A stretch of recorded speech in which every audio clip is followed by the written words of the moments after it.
যদিও আমি আচলতে থলুৱাভাৱে কৰিম বুলি ভাবিছোঁ, কিন্তু এবাৰ যিহেতু গাহৰি মাংস আচলতে নিষিদ্ধ হৈ আছে, গতিকে আমি মাছ বা এনেকুৱা লোকেল যিবিলাক আছে মাংস, তেনেকুৱা ধৰণৰ পৰাই আমি আচলতে এইবাৰ কৰিম বুলি ভাবি আছোঁ। আচলতে যিটো আমাৰ ৰাস্তাৰ ক্ষেত্ৰত যি আচলতে হাতীশাল বুলিলে আচলতে বহুতে কয় যে ৰাস্তা বেয়া বা কিবা, এইবাৰ আমি আমাৰ যিহেতু যোৰহাট আৰু মাজুলী সংযোগী পথ নিৰ্মাণৰ কাম ইতিমধ্যে আৰম্ভ কৰিবলৈ লৈছে, গতিকে মই কোম্পানীক ইতিমধ্যে অনুৰোধ জনাইছোঁ যে এইবাৰ ৰাস্তাটো তেওঁলোকে অকণমান মেৰামতি কৰি দিব, যাতে আমাৰ ইয়ালৈ যি দৰ্শনাৰ্থী আহে তেওঁলোকে যথেষ্ট অসুবিধা নহয় যাতে, সেই তাৰ প্ৰতি লক্ষ্য ৰাখি তেওঁলোকক ইতিমধ্যে অনুৰোধ জনাইছোঁ। গতিকে তেওঁলোকেও ইতিমধ্যে প্ৰতিশ্ৰুতি দিছে যে আমি অতি সোনকালে ৰাস্তাৰ কামটো কৰি দিম। আৰু মই ভাবোঁ আপোনালোকে এইবাৰ পূৰ্বৰ তুলনাত এইবাৰ আহি যথেষ্ট আপোনালোকে যদি এই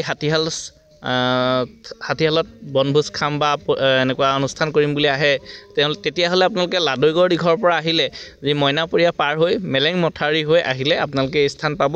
তদুপৰি যোৰহাটৰ যি মাজুলী আৰু যি ৰাস্তা বনি আছে, মানে যোৰহাট বিজ্ঞান আৰু প্ৰযুক্তিবিদ্যা প্ৰতিষ্ঠানৰ ফ্ৰণ্টৰ যি ৰাস্তা, সেই দিশে আহিলেও এই স্থান পাব।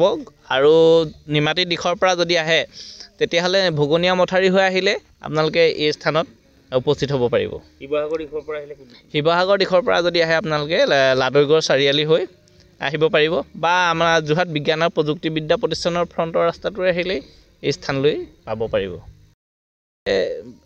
পিকনিক বুলি ক'লে আমাৰ যিহেতু আনন্দ ফূৰ্তি এনেকুৱা ধৰণৰ এটা পৰিৱেশ সকলোৱে বিচাৰে।